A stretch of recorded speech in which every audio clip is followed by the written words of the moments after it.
think we're ready to start. Shall we get going? Yes. Okay. So good evening, everybody. My name is Richard Porter. I'm the Managing Director of Communications here at the EBRD.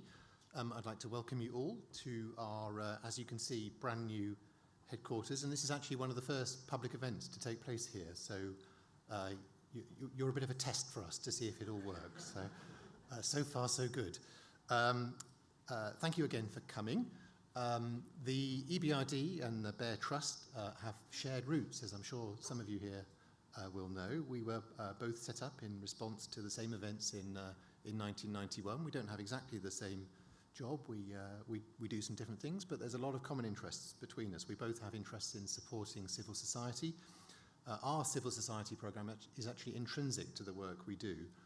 Essentially, we're here to support countries' transitions to market economies, but in doing so, making them inclusive and accountable as well. And that's our civil society work is a very important part of that.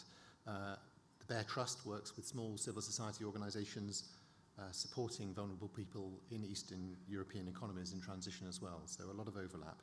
And we've often supported the Trust's work, including with donations from staff funds. And for many years, we've hosted the annual lecture, which used to take place in our old HQ back in the city, and this is the first time here actually with a hiatus because of the pandemic. So it's very good to be back, and we're very pleased to be your hosts tonight.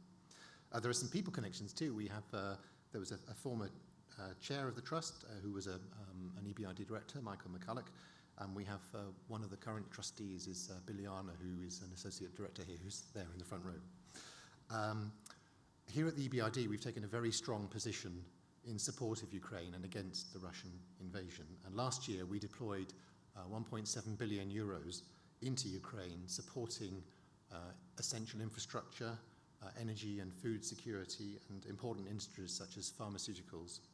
And we're continuing that vital work this year, and we're determined to stand by Ukraine. So I look forward to hearing Sir Malcolm's remarks in that context. A reminder that the reception will continue afterwards until 8 o'clock tonight, so if you're able to join, please do. You've already seen some really fantastic photographs that, from the Trust's own competition, but you'll also see outside, as I'm sure some of you have already taken a look at, an exhibition by a Ukrainian photographer, which was arranged by our Ukrainian staff group last week, and we had a formal opening last week, so again, you're some of the first people to see that. Anyway, I'm going to stop speaking there. You haven't come to listen to me. I'm going to introduce Nicola Ramsden, who is the chair of the BEARR Trust, and she will introduce our speaker. Thank you.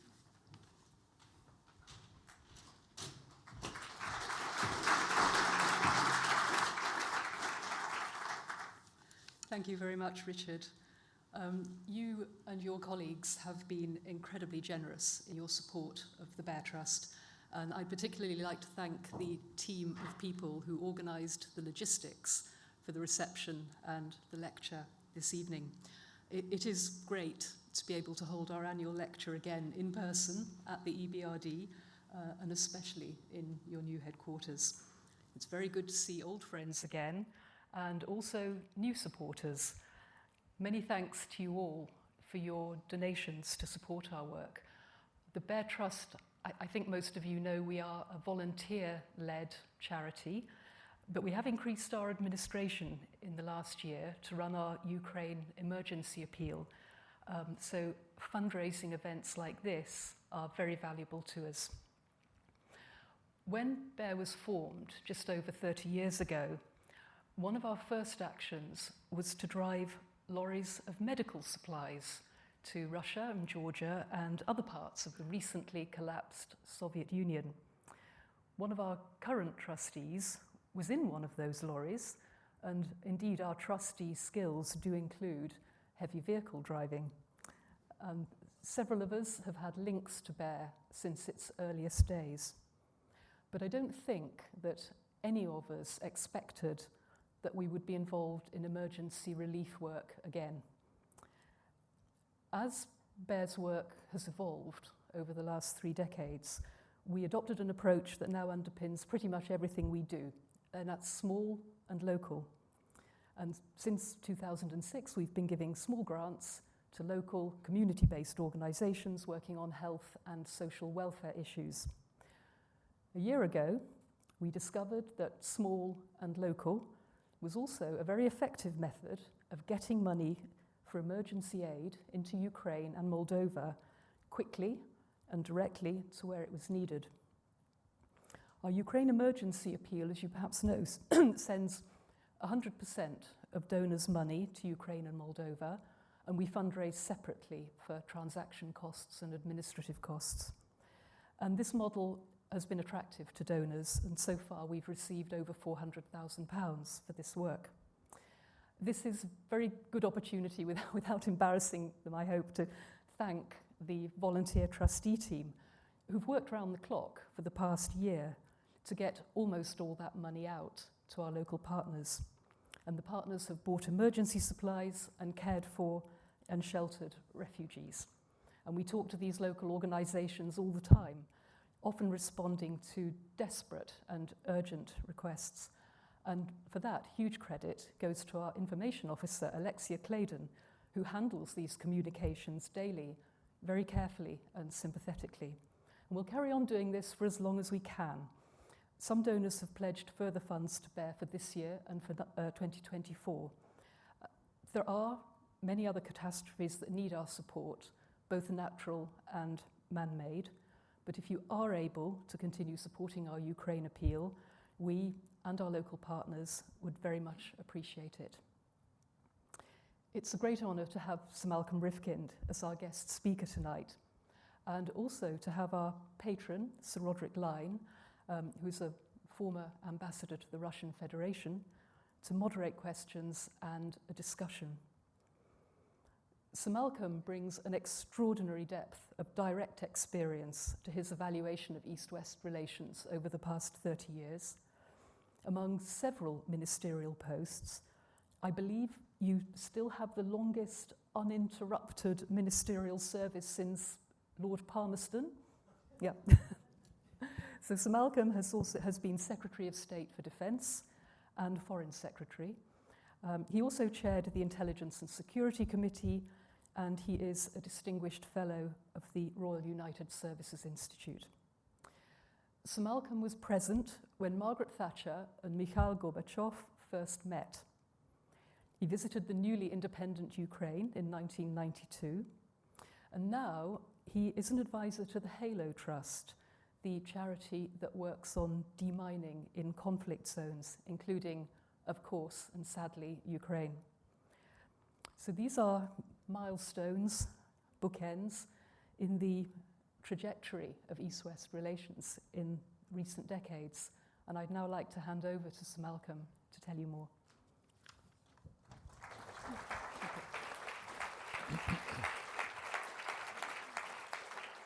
Thank you very much, Nicola, for your opening comments, and it's a great privilege to be invited to give this lecture this evening on what I believe to be the 30th anniversary of the work of the BEARR Trust. It's also a pleasure to be in the presence of my former colleague, Roderic Lyne, a very distinguished ambassador. It was once said that diplomats are people who could be disarming, especially when their countries were not. I am not a diplomat by profession. I was a minister, as you have just heard, but I'm now a retired minister. It was once remarked that ministers know when they're retired. It's when you climb into the back of your car and it doesn't go anywhere. So that is something which all eventually have to experience. I congratulate the BEARR Trust on its 30th anniversary. That is something which illustrates the relevance of your work, that it has continued and still continues to be required, and I hope you will be successful for many years to come. My choice of title for this evening was a well-known quotation from Winston Churchill, said during the Second World War, when he said, "Russia is a riddle wrapped in a mystery inside an enigma." That is pretty well known. But what is not so well known is what he said immediately afterwards. He said, if you want to try to understand Russia, then you have to try and understand their perception of their national interest. And I think in many respects that is a remark which is relevant both now and in the recent past.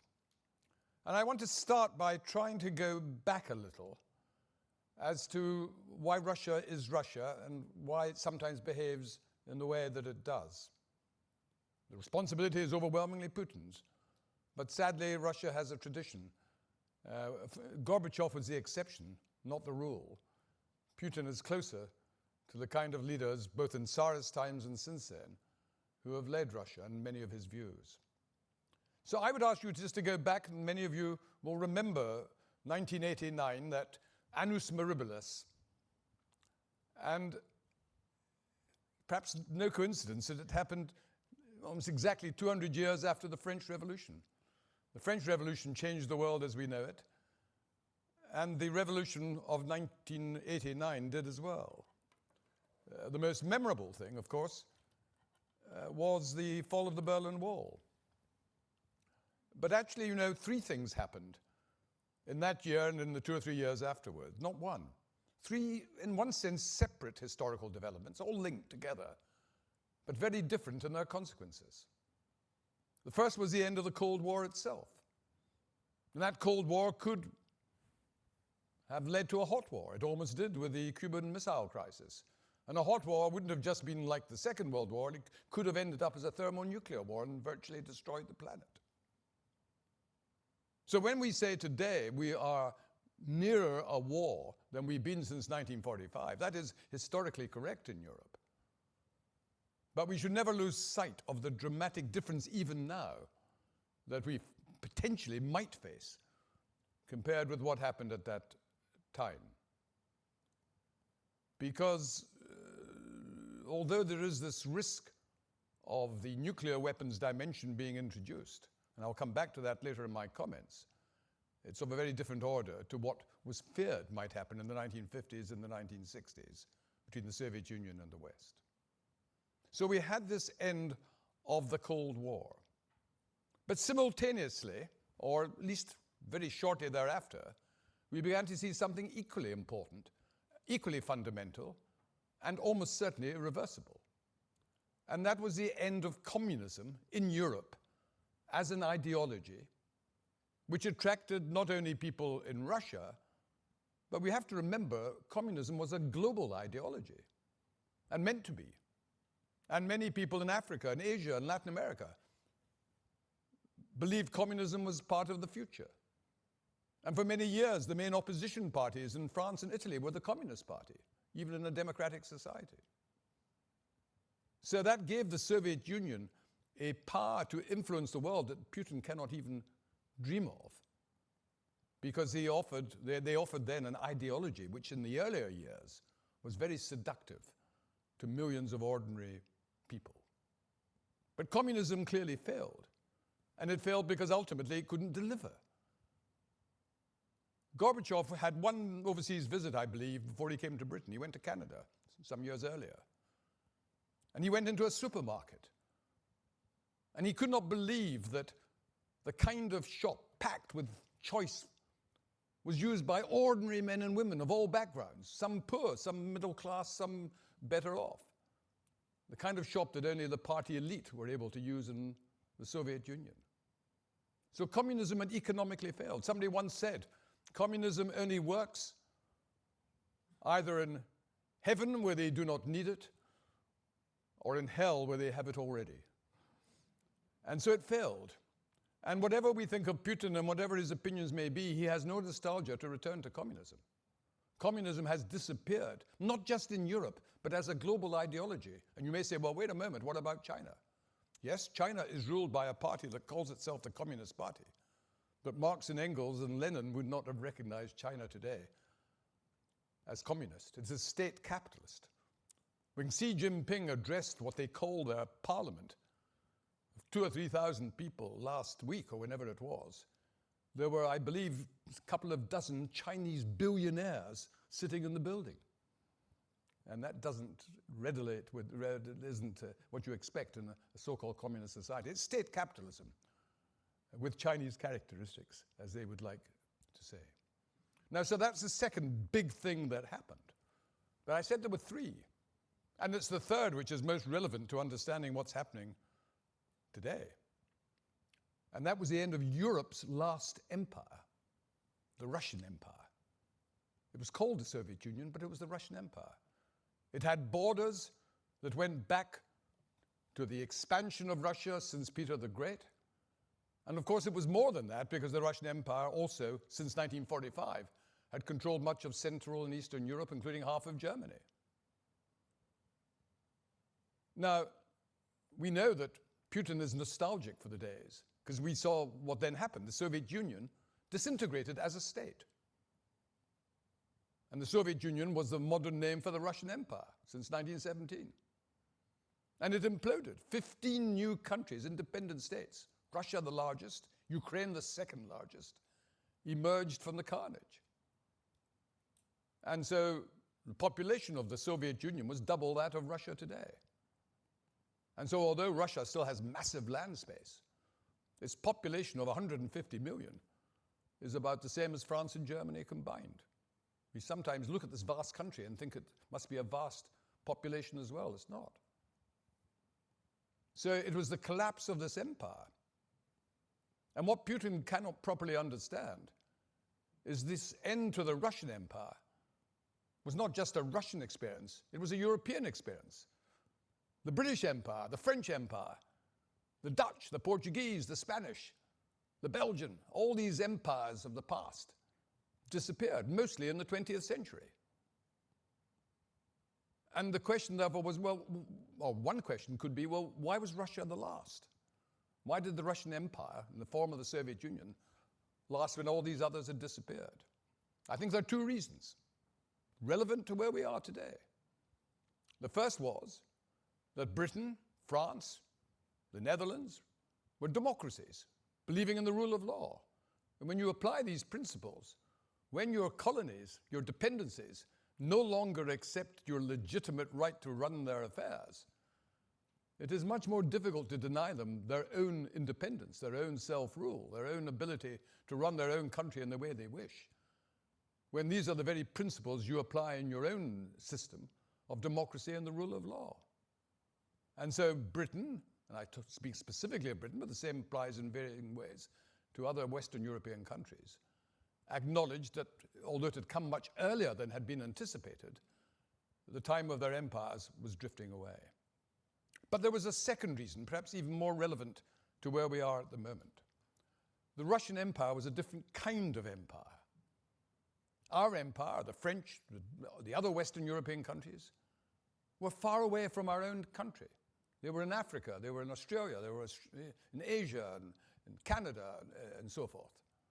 So when we ceased to be in control of these countries, it had profound impact on our own global power. It certainly had a dramatic impact on our prestige, that a quarter of the world was no longer colored pink on the maps. But what it didn't do, and I don't think I'm exaggerating, what it didn't do is make us feel more insecure in this island. The Dutch, the French, the Portuguese, the Spanish did not feel they were more likely to lose their own sovereignty because their empires overseas had disappeared.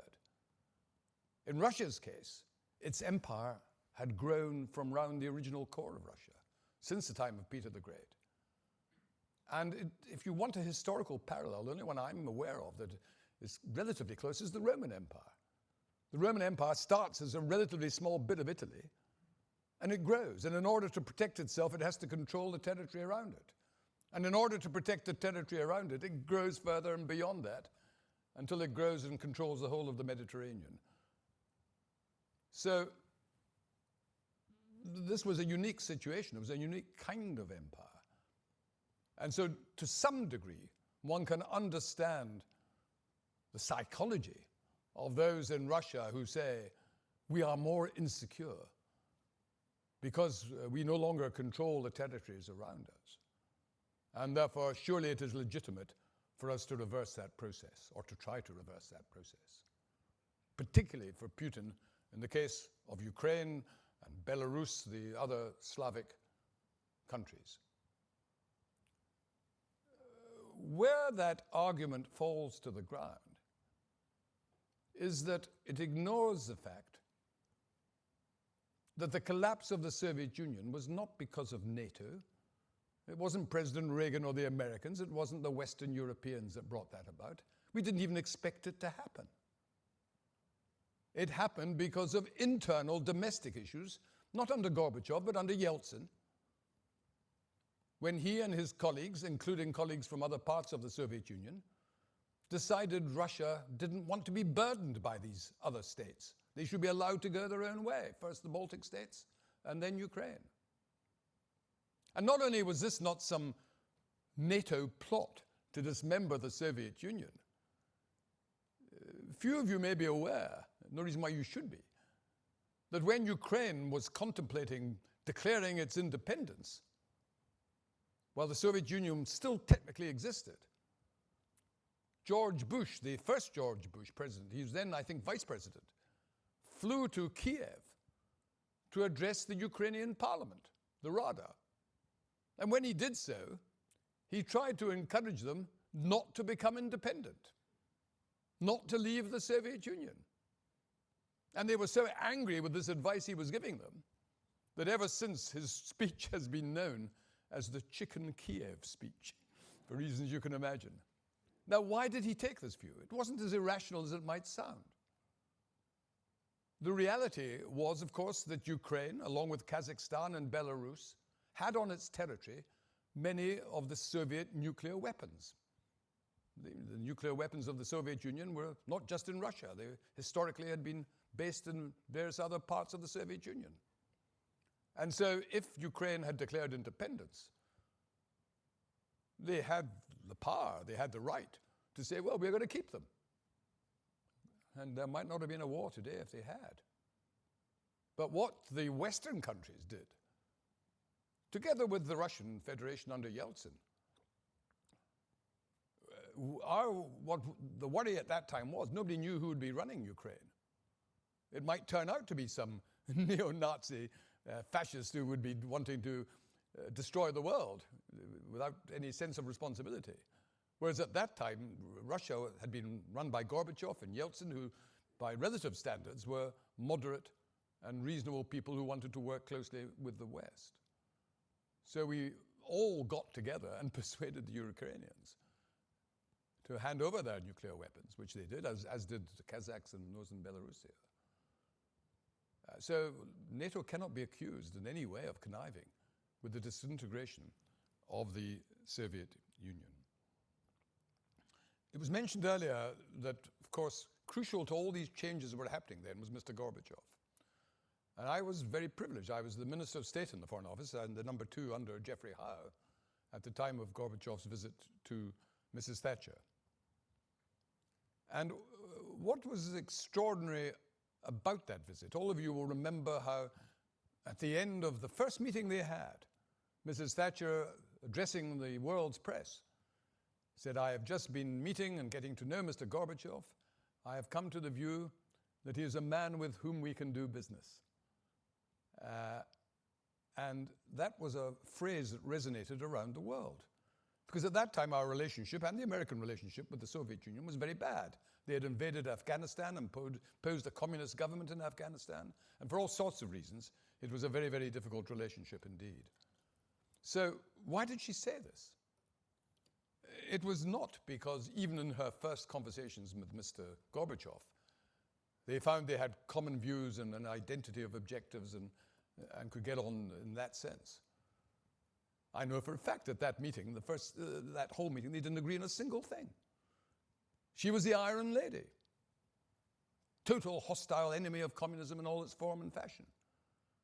He was at that time a convinced communist in the Politburo, about to become the leader of the Communist Party and of the Soviet Union within a year or so.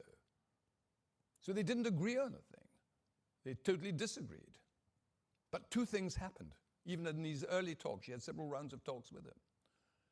First of all, they shared an extraordinary curiosity to identify how each other's system and country operated. And they were fascinated by each other because they were both, in many ways, similar with tremendous personal qualities. But that by itself would not have been enough. I think, and I'd be interested whether Rod takes a similar view, I think what also began to happen, still at a very early stage, they both began to feel that the other was someone whom they might be able to trust. Now, trust does not require agreement. You can trust people you totally disagree with, but you may begin to trust them on two grounds. First of all, you think that what they're saying actually represents what they believe and is not invented for some nefarious reason. And secondly, you begin to think, you're not yet convinced, but you begin to think, this is the sort of person, if he promises something, he'll deliver. You can trust in that sense. If an agreement is reached, it will be honored. Now, I'm not saying that was an absolute conclusion, but I think that was the sense of probably what they both felt at that time and why she felt she might be able to do business with him. But Britain at that stage could not have ended the Cold War, and she knew that. She was a very realistic person, Margaret Thatcher. She went to Reagan and said, you've got to meet this guy. And if that had come from anyone other than Margaret Thatcher, he would have been pretty dismissive. But if Margaret Thatcher, the Iron Lady, said he's worth meeting, and he might be a reasonable guy to negotiate with, then Reagan immediately said, well, we must find out more about him and meet him ourselves. And that did lead indirectly to the end of the Cold War, with virtually a shot being fired. Now, I was fortunate in being there, and I remember two things in particular. I remember when, at the end of the first luncheon, when they arrived, we all had lunch together. And we needed an interpreter, because he spoke only Russian. And Mrs. Thatcher kept him to herself. She wanted to get to know him, even over lunch. But we could hear parts of the conversation because it was quite a small room. And he had his main course provided for him, but he'd hardly touched it. And Mrs. Thatcher could be quite bossy when she felt like it. And she started trying to encourage him to eat. You know, he was talking a lot, and she was talking a lot. And she tried to encourage him to start eating. And we heard him saying to her through the interpreter, some people live to eat, other people eat to live. In other words, he was not interested in food at that time. He was more interested in the conversation. And then when he and she went off to have the bilateral, just the two of them with the interpreter, nobody else was there, I was asked to look after Mrs. Gorbachev, because he'd brought his wife, Raisa, with her. And most of the Soviet wives we'd met were pretty unappealing because they were uneducated. They were hardly ever present. You hardly knew about them, and their husbands would never talk about their families or their private lives. It was all the formal business. She was a philosophy graduate, very cerebral, what in England would have been known once upon a time as rather a blue stocking, very serious. She spoke a little English, but not very much. But what I remember was when we took her into the library at Chequers, showing her a very attractive library, lots of marvelous books. And she was looking at the various books, and she stopped.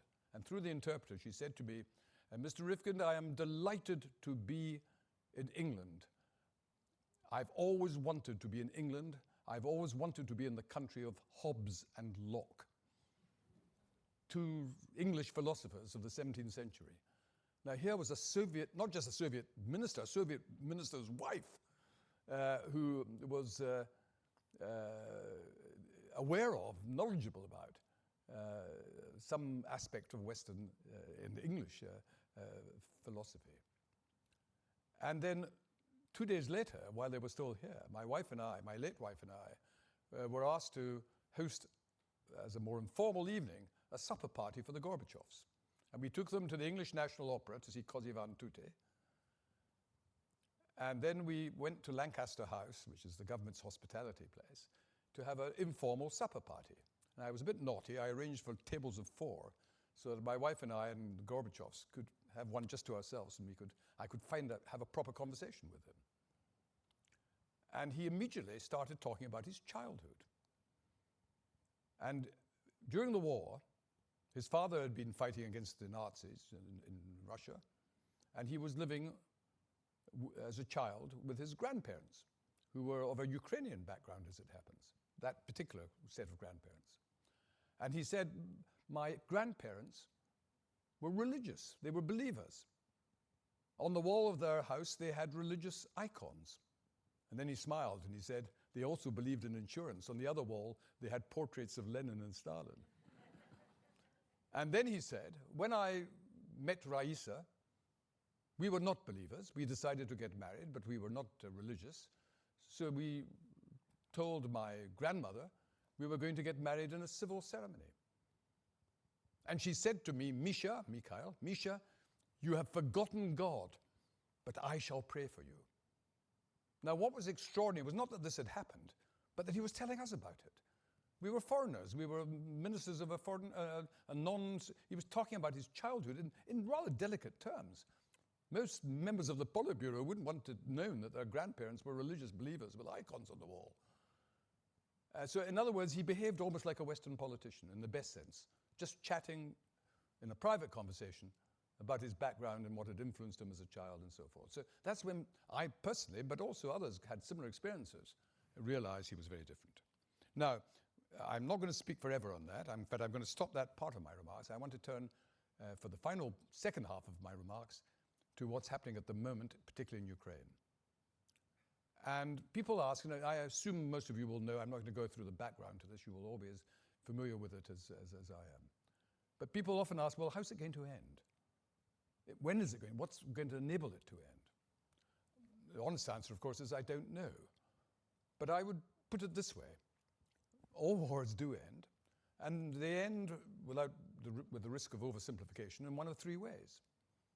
Some wars end because one country wins and the other loses. And that does happen. The Falklands was an obvious example of that, where we recovered the islands, total victory, the Argentinians surrendered. The first Gulf War to liberate Kuwait was an example of that. But that's not going to happen here. There's not going to be a total victor and a total defeat. Russia is too large to be totally defeated. It may be disappointed, it may be frustrated, but it can't be defeated in the absolute sense. But nor now can we say with confidence can Ukraine. And I would not have been confident saying that a year ago, because it seemed, as Putin obviously believed, that Ukraine would be relatively unable to withhold an Russian attack of that scale. So that's one way in which wars end. The second way is when both sides are so militarily exhausted that both realize there cannot be a military victory of the kind they would ideally like, and they begin to seek a genuine compromise. Not a false one, but they actually both are prepared to make the kind of concessions that enable not just the fighting to stop, but the conflict to be resolved. Sadly, there's no evidence at the moment that that is likely, certainly in the short term, maybe possible in a slightly longer timescale. The third is what we call nowadays frozen conflicts, where wars don't end, but the killing stops. Massed armies or enemies face each other. Neither can make progress. Neither are prepared to make the concessions required for peace. But it stops being, as it were, complete war and carnage. And there are quite a lot of examples of frozen conflicts. Some have lasted a very long time. Think of India and Pakistan over Kashmir. Think of North and South Korea that have never had a peace treaty since the Korean War. Think of Cyprus. Think of Israel and the Palestinians. These things exist. And they're not very pleasant. And this would be a much more difficult one because of the sheer scale of the armies on both sides and how volatile they are. But that might nevertheless be part of it. I think my advice would be, again, I'd be interested in Rod's view on this, is my advice would be see what happens over the next 2 or 3 months. At this moment, now that winter is virtually over, and when the mud all disappears, both the Ukrainians and the Russians will be seeking to identify whether they are capable of achieving more of their aims. The Ukrainians have done incredibly well over the last year. They've liberated virtually half the territory they lost, but there's still quite a lot to liberate. They will be wanting to see, can they start a new counteroffensive and do what they did over the last few months and gain back either more of the Donbass or break the bridge, the land bridge from Russia to Crimea, so they cut off that area. That's what they'll be wishing to see. The Russians, for their part, will be wishing to see, can we, with all these new conscripts that we've recruited, 200,000 or whatever it is, pretty poorly trained, poorly armed, but nevertheless they've got the numbers. will that enable them to break through the Ukrainian lines and recover territory that they have been manifestly unable to do over the last few months? Now, I think they will want to test that for two reasons. First of all, because it will give them something of what they are seeking, but it will also mean that if one day there are formal negotiations, then they will be beginning these negotiations from a much stronger position. On the Ukrainian side, if they've liberated much more of their land,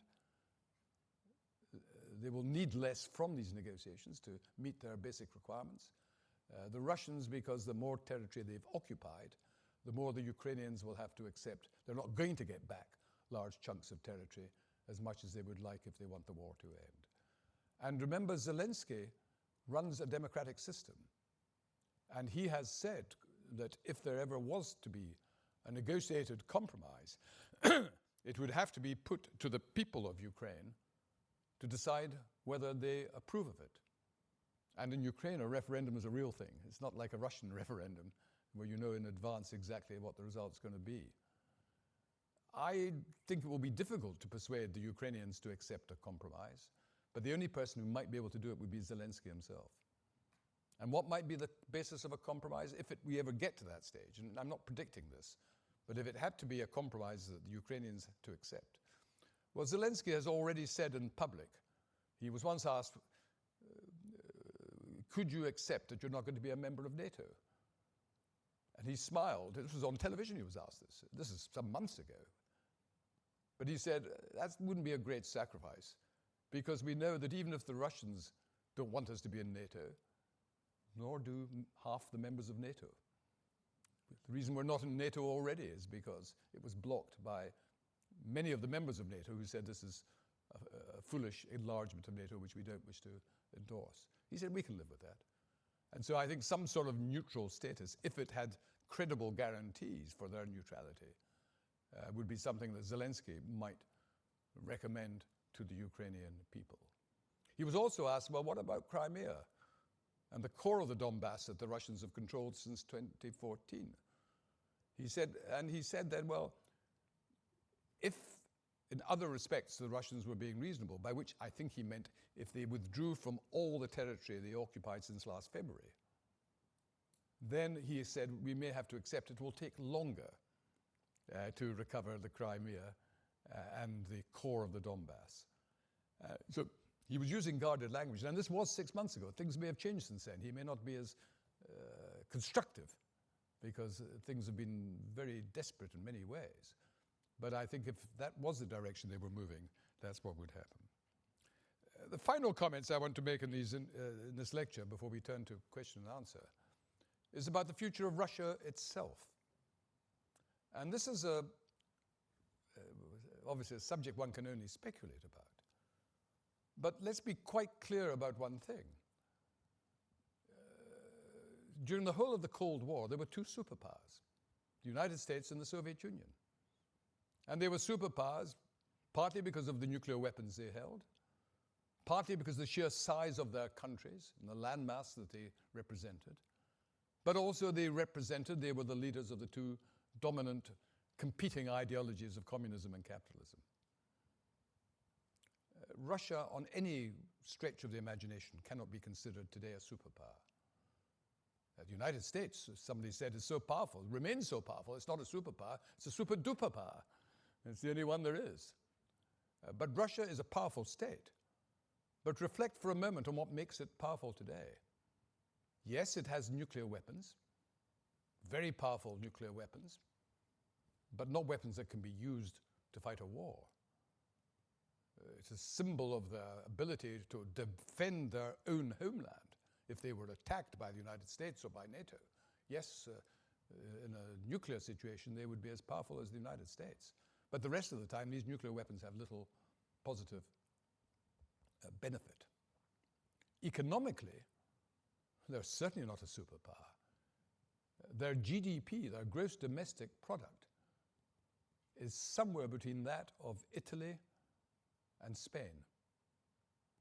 In other words, no greater than a middle-sized Western European country. It's less than the United Kingdom, significantly less. And this is not, and it's not just that their GDP is not that high. It is that unlike the Chinese, who, when they adopted capitalism, they modernized their economy. Every one of us in this room will have at home probably 40 or 50 items that were made in China. Almost everything you look at is made in China. I once visited the CIA, Director General of the CIA in the United States, and as I was leaving the meeting, he gave me a little memento of my visit, which was a coffee mug with the CIA insignia on it. And I looked at it just to be polite, and when I looked at it, I happened to notice on the bottom, it said made in China. So I said to the CIA chap who was with me at the time, I said, I hope this is Taiwan. He said, we don't know. I said, what do you mean you don't know? You're the CIA, for crying out loud. And that coffee mug is on my desk at home, with all my pens in it, and the Chinese have probably been listening to my conversation for the last 20 years. So what do the Russians have in comparison? Yes, they sell oil and gas. Yes, and in a big way. Yes, they sell minerals. Yes, they sell armaments. They sell caviar. And that's about it. Now, I'm exaggerating, heavy engineering, nuclear power stations, but it's not the core of a modern economy. And that's why at the moment, because of sanctions, they can't even renew much of the weapons and other instruments they use in the war, because all these modern weapons and aircraft and other artillery and so forth, they all have microchips in them. And they're all bought from the West, and they're subject to sanctions. And do you know there is evidence that the Russians have been taking fridges and other domestic appliances from people's homes in order to remove the silicon chips, because some of them can be used which otherwise they wouldn't have because of sanctions. So they are a messy economy of a very indifferent kind. But there's another thing that must be very worrying to any thoughtful Russian, and that is their growing dependence on China. And the Soviet Union and China were close allies for many years, not for all that long, but for many years. But the Soviet Union was by far the big brother. It's not like that now. China is economically hugely more powerful.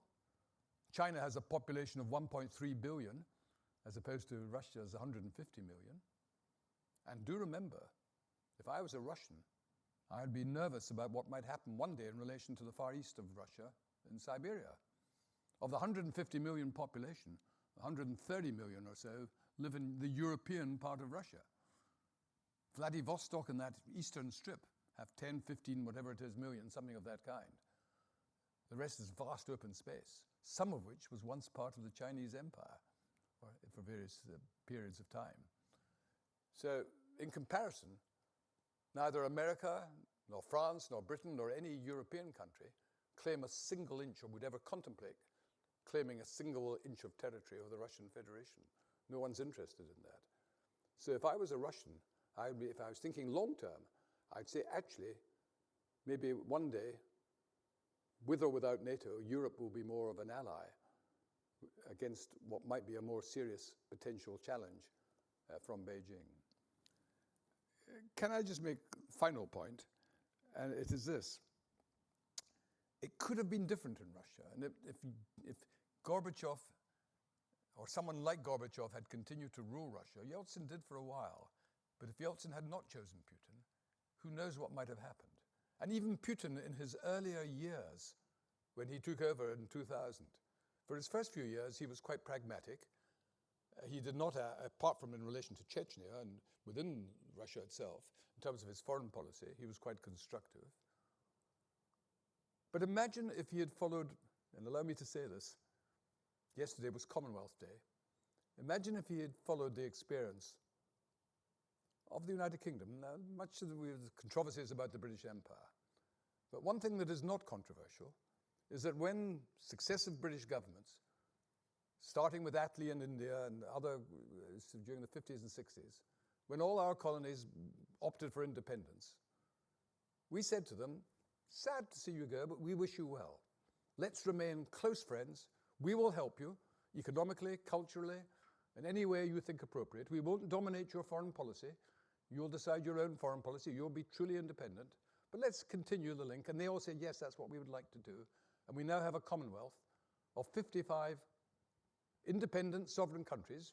They don't all agree with us on many things, but they all had, by their choice, the Queen as the head of the Commonwealth, and our new king is now the new head of the Commonwealth.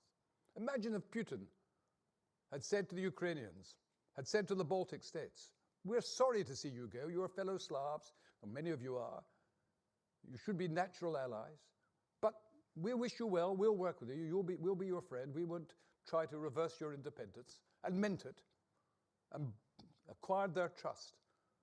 Half of Ukrainians were not interested in NATO until recently, and many of the minorities in the Baltic states and so forth would have been only too delighted to have a Russian government that was prepared to be constructive and friendly, accept their independence, and work closely together. It's not a pipe dream in the theoretical sense. There's no obvious reason why it couldn't have happened, but for the mentality of these people who lead the Russian Federation. That is the real tragedy.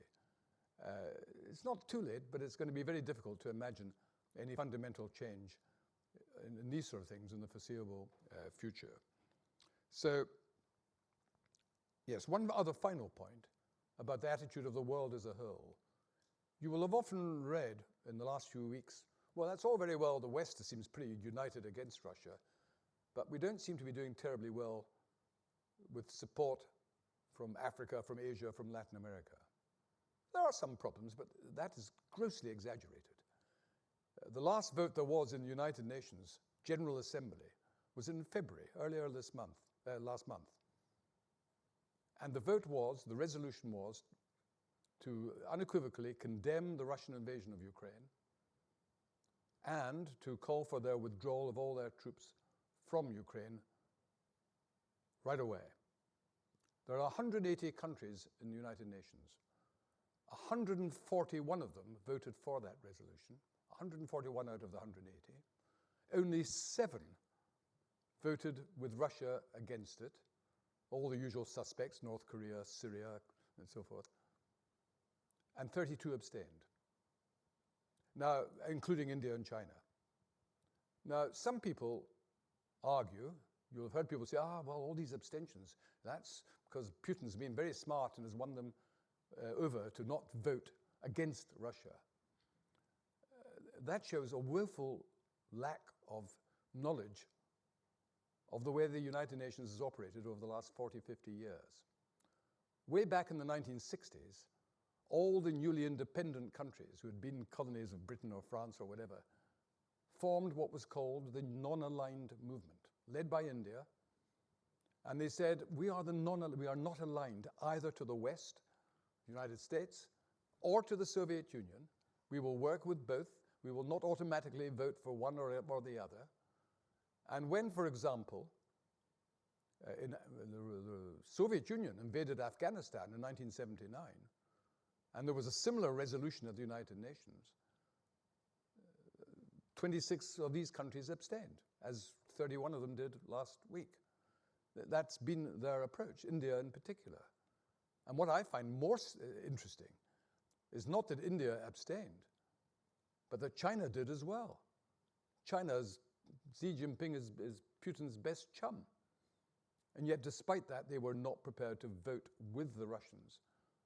Against the West, they abstained. And an abstention is a political act and of great significance.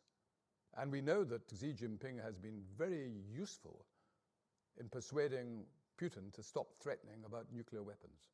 And why? Not because Xi Jinping's a great guy who dislikes nuclear weapons. What he's really worried about, but that's very convenient from our point of view, is that if for the first time Russia, a nuclear weapon state, either used or threatened the use of nuclear weapons against a non-nuclear country, that would change the whole international situation, would destroy the non-proliferation movement. And guess who would be the first to go nuclear? Japan, South Korea, possibly Taiwan, any one of which could become nuclear weapon states if they were determined to do so. And if that's the only way they could stop being attacked by China, they would, high risk, would find it irresistible. That's what China is most concerned about. So there's ways in which we can work with China as well as ways we can disagree. I keep saying it's my last remark. I do have one more, and that is to wish BEARR well on your anniversary.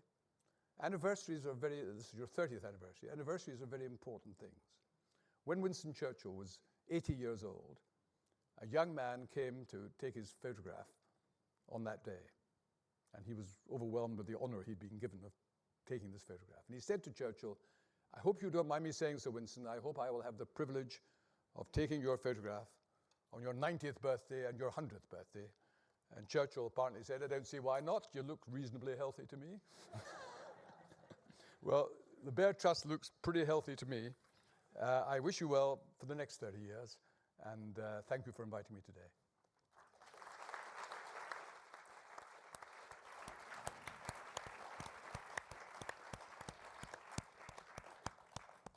So Malcolm, that was fascinating, and I will now abuse the privilege of the chair by asking you a double-headed question to kick us off. In the days long ago, before we had 3 prime ministers, 4 chancellors and 5 education secretaries in a year, you managed to serve for 11 years as a cabinet minister in only 4 jobs, one of which was defence secretary. And as defence secretary, you were famed and feared throughout Whitehall for fighting tooth and nail for our defence budget. My first question is, do you consider that the current level of our defence spending and our armed forces is adequate for the enhanced level of threat that we now face following this conflict? Following on from that, looking further down the track, what should be the realistic long-term strategic objectives of NATO and the West, not only towards Ukraine, but also towards Russia and the repair of European security? Okay, let me begin by saying that if there's one member of the cabinet, and there's more than one, but if there's one I particularly admire, it's the current Defence Secretary, Ben Wallace, who is as much a fighter as any Defence Secretary. And of course, he has the added advantage of having been a soldier, which I never was. But I think he's done very, very well. Now, to deal with your first question, yes, we have a problem about defence expenditure, but there is, in a sense, a curious paradox here which needs to be thought about.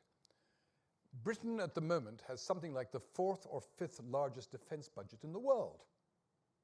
In the world. America, obviously, is the greatest defence budget, huge. China has become the 2nd.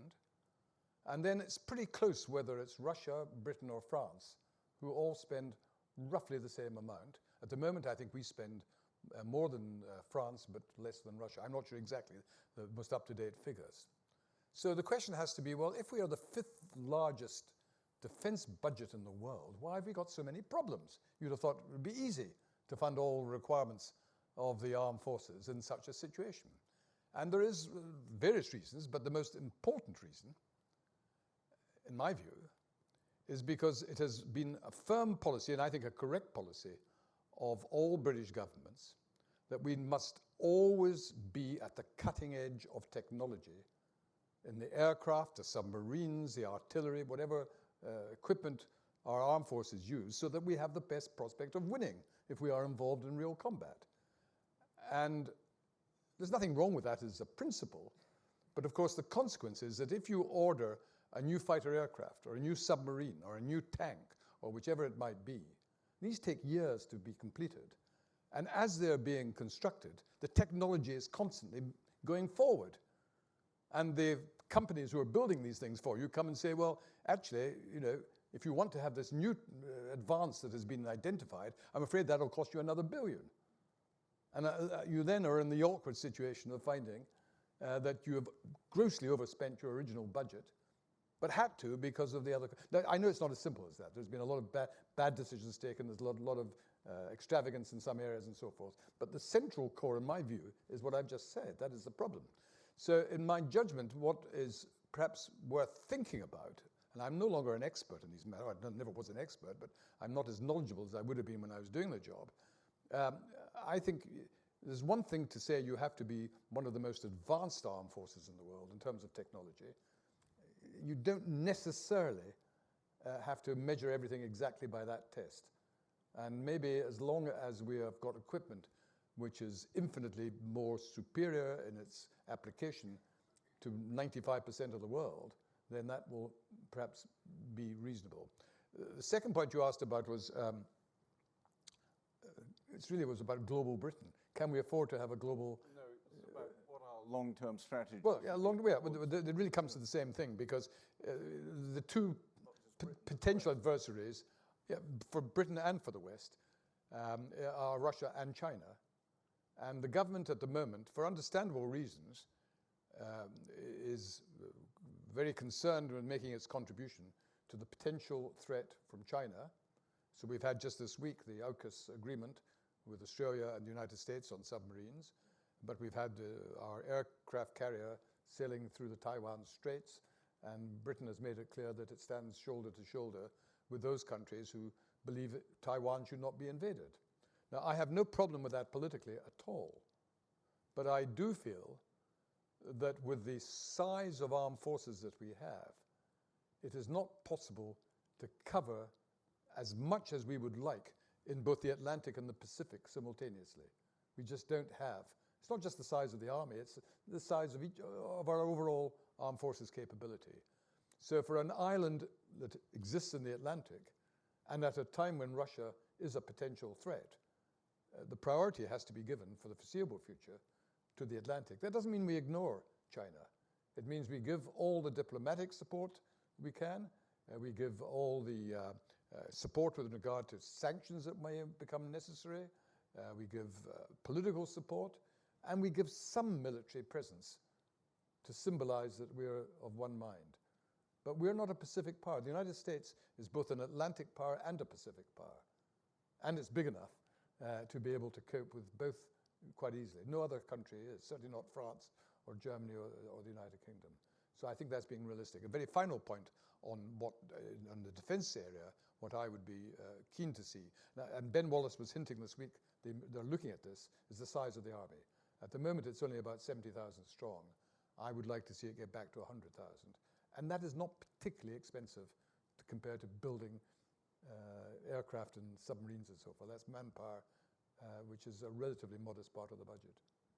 I notice you very carefully and tactfully avoided reference to aircraft carriers, which are very expensive. But we already have them. We have We're not going to be building any more. One of them works, and they're not much use against Ukraine. Can I open the floor up? We do have a roving microphone, so if you would like to ask a question, could you put your hand up, and the microphone will come to you. There's a gentleman here on the right in the third row. Yes? No? Sorry, I thought that was your hand up, but it wasn't. Yes.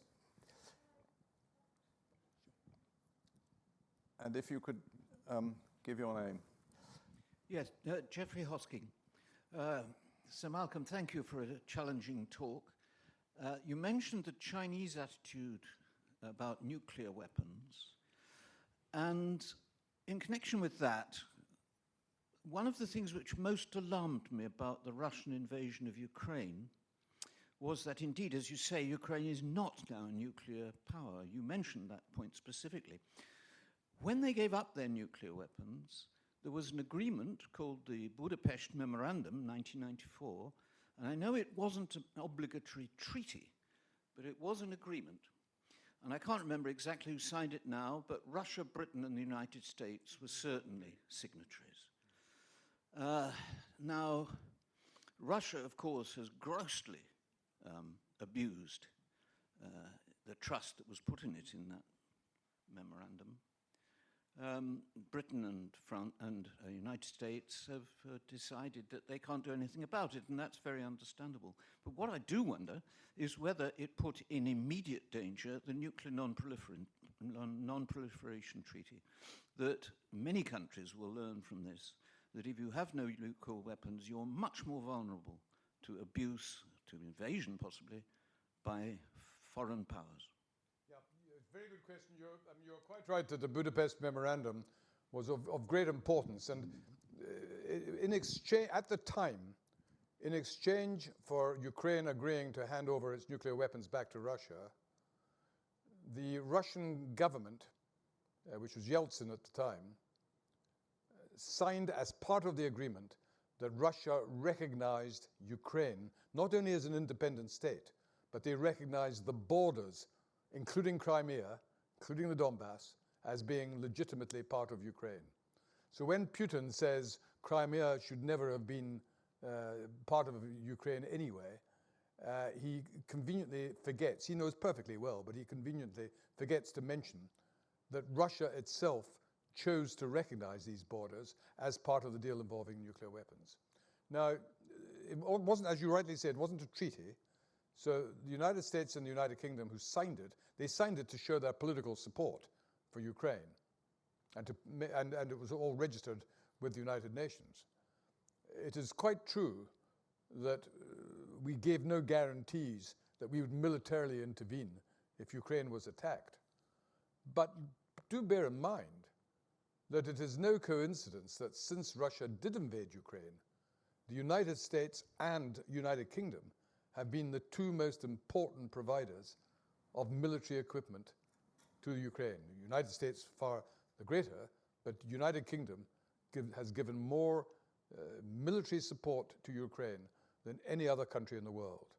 So I think we have met our, as it were, ethical obligation as signatories.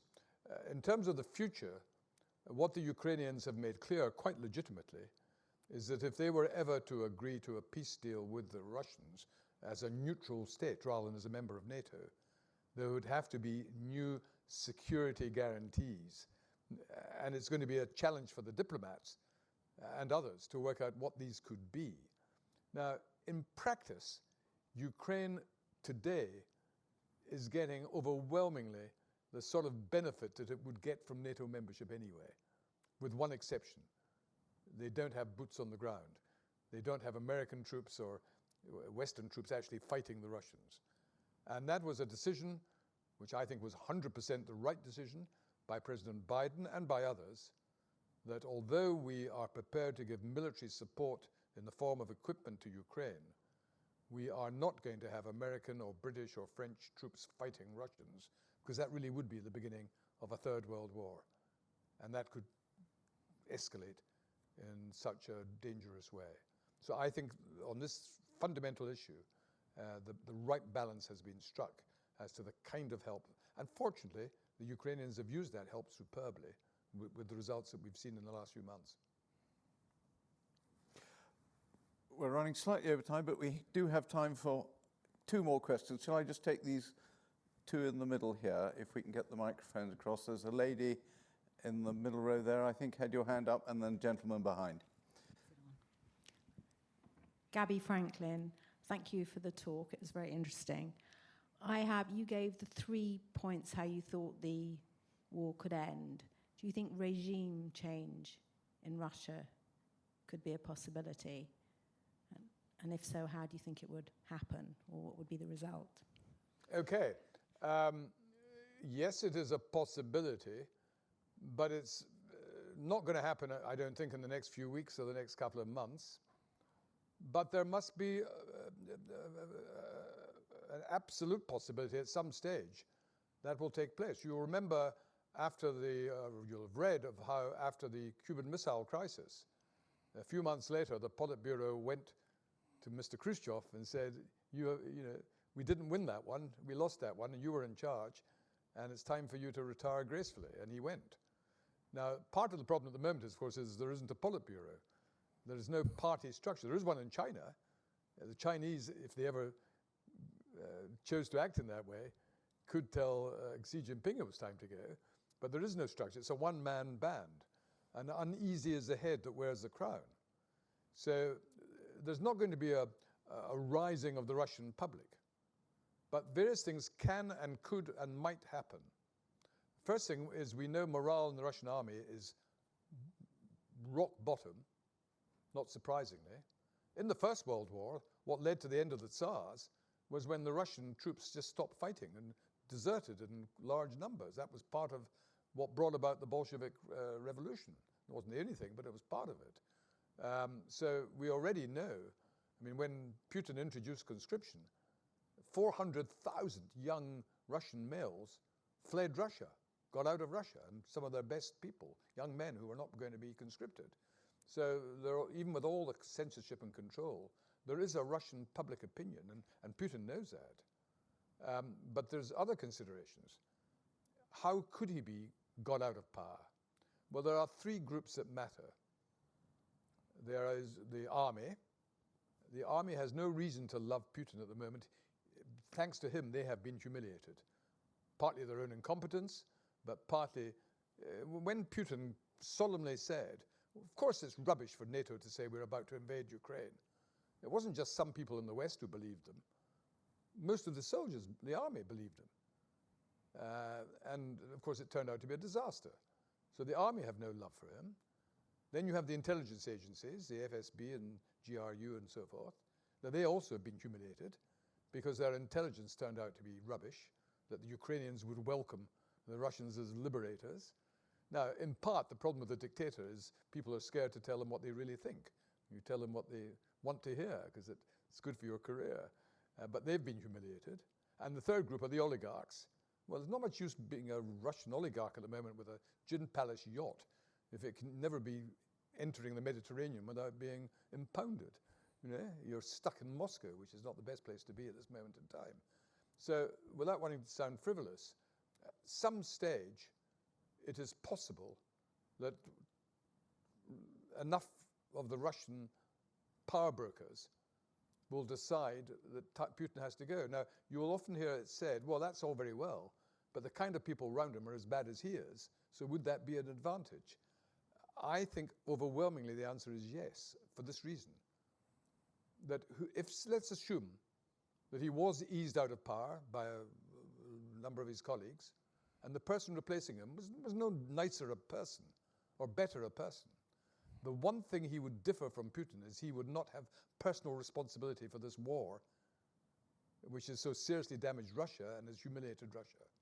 So any new leader, whatever his personal habits might be, would have a legitimate ability, if he wanted to exercise it, to bring the war to an end, saying it wasn't my fault, it was this chap who we've forced to resign. And Russia wouldn't become a nice place with a nice government, but the war itself could be brought to an end because it's destroying Russian society. Already they've lost their main market for their gas, which was Germany and Europe. That's gone forever. Gazprom, used to be the world's largest company. It's shrunken in comparison because of all the problems involved. They can sell the oil, but gas is very difficult unless you build a new pipeline. So I wouldn't rule it out, but it's going to be months, not weeks. And final question, yes. We're not hearing you. Sorry? Can you hear me now? If you speak up, we can. Michael Holman. Thank you. You mentioned that the important thing about the relationship between Mr. Gorbachev and Mrs. Thatcher, despite the fact that they didn't necessarily agree, was that they trusted each other. Began to trust. Began to trust. They They'd began only to just trust met each other. At what point will one be able to trust Russia? And linked to that, what are Russia's legitimate geopolitical interests? Okay. We're not going to be able to trust Putin. I mean, he has so revealed himself as unable to be believed on so many issues to his own people as well as to the wider world. So I don't think trust is possible. He may be forced into compromises. He may be forced to do a deal, but it won't be on the basis of trust. It'll be on the basis of military and political reality. You said, the second part of your question was? Yeah, what are the legitimate interests? Right. Let me tell you my own position. Although I'm a very strong supporter of Ukraine, I've never believed in Ukraine becoming a member of NATO. Because until Putin invaded Ukraine, 40% of Ukrainians felt closer to Russia than to the West. And it's one of the remarkable, Putin, some people thought was a strategic genius. He has done more than anyone except Zelensky to unite the Ukrainian people and to create the Ukrainian nation as a self-confident country. Because when you invade a country, it's like after the French Revolution when France was invaded by Austria and Prussia, all the French united. Up till then they'd been divided amongst themselves. And that's when they wrote the Marseillaise and Napoleon appeared and all that sort of thing. So one of the architects of the new Ukraine is Putin. His other great strategic achievement was to persuade Finland and Sweden to join NATO, who actually never joined NATO even during the Cold War. So it shows how his judgment is pretty lousy. But Russia does have, in my personal view, a legitimate interest in having a non-belligerent Ukraine and other countries that are close to the Russian border. What that does not entitle them to is to have the last word on their foreign policy or their defense policy or on their status as an independent nation.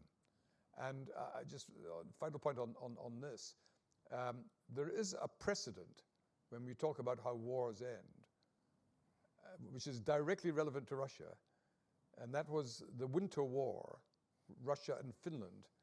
In 1939, just shortly after war began, 1939-40, Stalin invaded Finland, because Finland had been part of the Russian Empire until 1917. And the Finns, who were tiny in comparison, fought back so well that the Russians ended up with a genuine compromise, which has lasted till now. They got a bit of Finnish territory, but most of Finland remained a truly independent state, although it didn't join NATO and it remained neutral. But so if Finland, what Ukraine is doing now, does have a precedent, and that was the Finns during what was known as the Winter War in 1940. Sir Malcolm, I'm afraid we're going to have to stop at this point, but there will be a chance, I believe, to talk to you over a drink. In thanking you, I would indeed like to pick up on the Thatcher and Gorbachev theme, because we could also say that these were two people who both loved an argument, both perhaps better at talking than listening, but also two people who were utterly convinced of the need to make radical change in their own countries and prepared to take risks to do it. So there was a sort of commonality between them. Yeah.